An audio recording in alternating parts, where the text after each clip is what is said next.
Shalom, bapak-bapak, saudara-saudari yang diberkati dan dikasihi Tuhan. Ya, kita akan mengungkit sedikit tentang filosofi sapi perah ya, di sini. Ketika Rasul Yohanes itu melihat tahta Tuhan di surga sana, di sana itu ada 4 malaikat yang mengitari tahta Tuhan. Nah, malaikat itu ada 4 wajah. Satu wajah singa, 2 wajah Raja Wali, 3 wajah manusia, keempat itu adalah wajah singa, bukan singa, lembu yang kita mau bahas sekarang ini, sapi.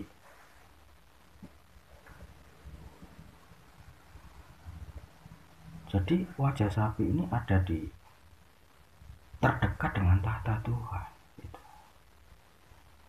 Dia paling dekat dengan Tuhan. Jadi ini seperti sebuah perlambang kalau mau dekat dengan Tuhan. Jadilah seperti sapi ini. Maksudnya positifnya ya, yang kita ambil itu yang baik-baiknya ya, bukan yang jeleknya, bukan juga kita mengkuduskan sapi, sampai menyembah sapi, memuja sapi, bukan seperti itu, tapi hanya mengambil sisi-sisi sifat-sifat yang positif di dalam hidupnya kalau mau dekat dengan Tuhan. Ini beneran ya. Jadi kalau sapi itu ada di dekat tahta Tuhan, itu wajahnya itu ada di sana, itu beneran ya. Karakter sapi itu ada di terdekat dengan tahta Tuhan ya, bukan dekat loh ya, terdekat, bukan jauh lagi, tapi terdekat. Jadi memang setelah Tuhan, tahtanya itu memang langsung terdekat, itu mereka dengan 4 wajah ini. Nah, karena itu kita ambil sisi positifnya ya, kalau kita mau dekat dengan Tuhan itu ya harus punya karakter yang baik yang dimiliki oleh sapi. Bukan menjadi sapi ya, tapi memiliki karakter yang baik seperti sapi. Nah, sejak zaman purbakala manusia itu sudah menternak sapi. Sapi itu memang diternak. Nah, kalau orang itu melihat buaya takut gitu kan, langsung buaya dibunuh. Orang lihat harimaunya ditangkap. Orang lihat singa, ya singanya dijebak. Tapi kalau ada sapi itu diternak ya. Sapi masuknya sebagai binatang ternak, bukan binatang liar. Ya, di antara ternak dia termasuk golongan yang tertinggi ya. Dia lebih berharga daripada ayam, bebek, lebih berharga dari kambing. Harganya lebih mahal, dia itu juga fungsinya lebih banyak buat manusia. Nah, ada beberapa jenis sapi ya. Manusia menggolongkan ada 3 atau 4 jenis sapi. Nah, sekarang kita mau sedikit ya memikirkan tentang sapi jenis sapi perah. Manusia menggolongkan sapi perah, salah satunya dari beberapa jenis sapi itu. Sapi perah itu apa ya? Sapi perah itu dia memang fungsinya itu diternak, dia dipelihara, itu adalah untuk susunya yang diambil ya. Jadi dia bukan dagingnya. Jadi dagingnya dia lebih sedikit, umpama dipotong juga dagingnya sedikit ya. Umpama tenaga ya semua bisa, cuma dia efektif di susunya gitu. Jadi dia menghasilkan susu lebih banyak ya, dibandingkan sapi jenis yang lain ya. Semua sapi bisa susunya ya, sebagian besar sapi itu susunya bisa diambil, tapi yang sapi perah ini lebih banyak ya, lebih banyak menghasilkan susu. Susu itu sebagai makanan pokok ya. pada tema sempurna itu di dalam kehidupan manusia, yaitu untuk makanan manusia, untuk pertumbuhan, untuk menetralisir racun. Jadi sebelum tidur itu minum susu untuk menetralisir racun, supaya kalau minum kopi ya untuk menetralisir kafeinnya, ya supaya tidurnya lebih nyenyak.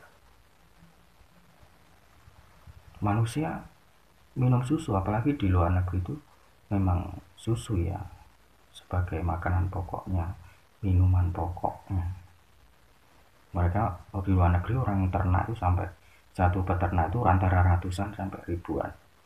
Kalau di Indonesia itu rata-rata 4 sapi ya.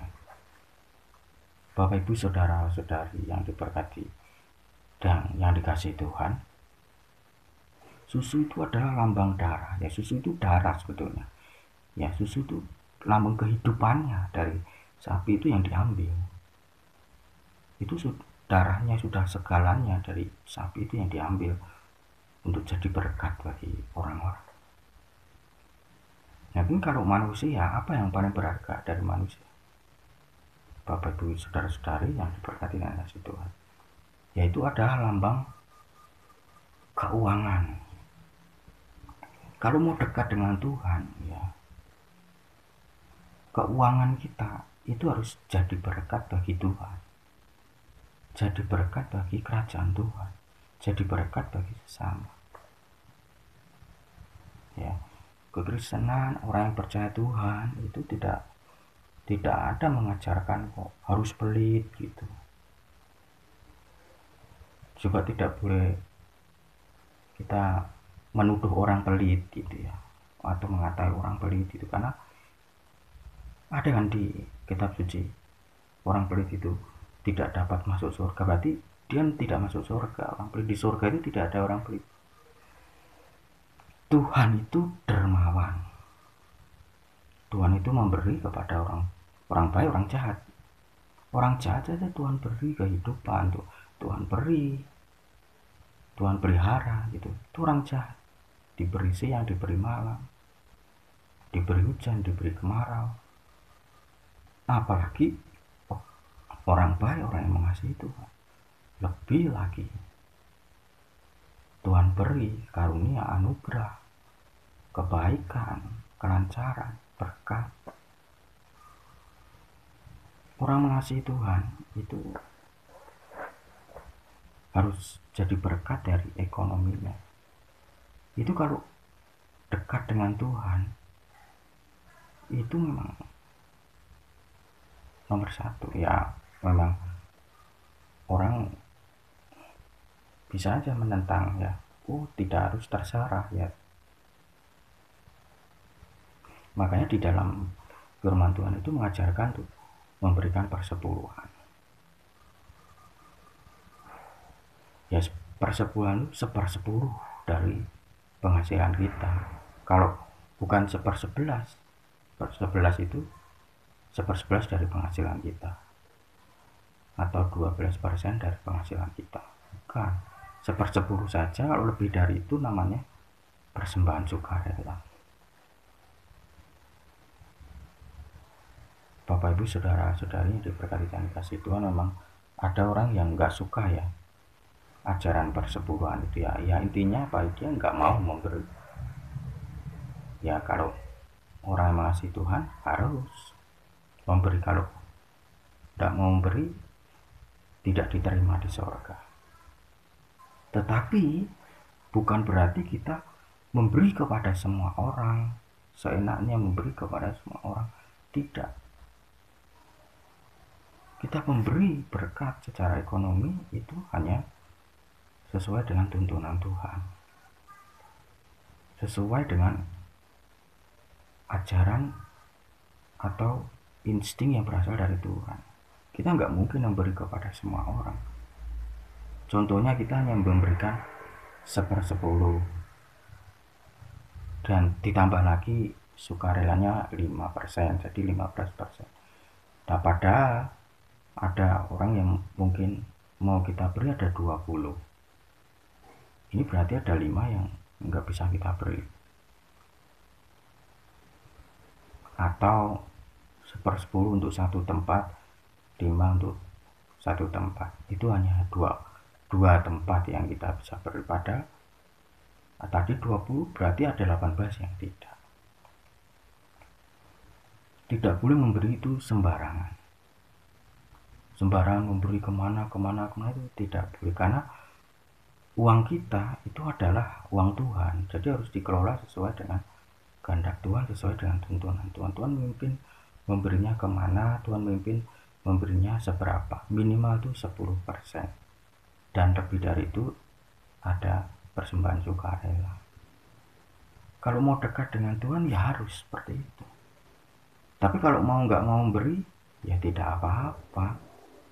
Tuhan tidak pernah memaksa. Tapi di surga, orang yang masuk surga tidak ada yang kikir gitu. Ya tidak boleh mengatai orang kikir, pelit gitu, karena itu seperti nyumpahi orang supaya orang itu masuk neraka. Ada kan ada ayat Alkitabnya seperti itu. Tuhan itu Tuhan yang dermawan ya. Bapak Ibu saudara-saudari yang diberkati dan dikasihi Tuhan, hanya untuk mengingatkan saja ya, bukan mau minta dari siapapun ya.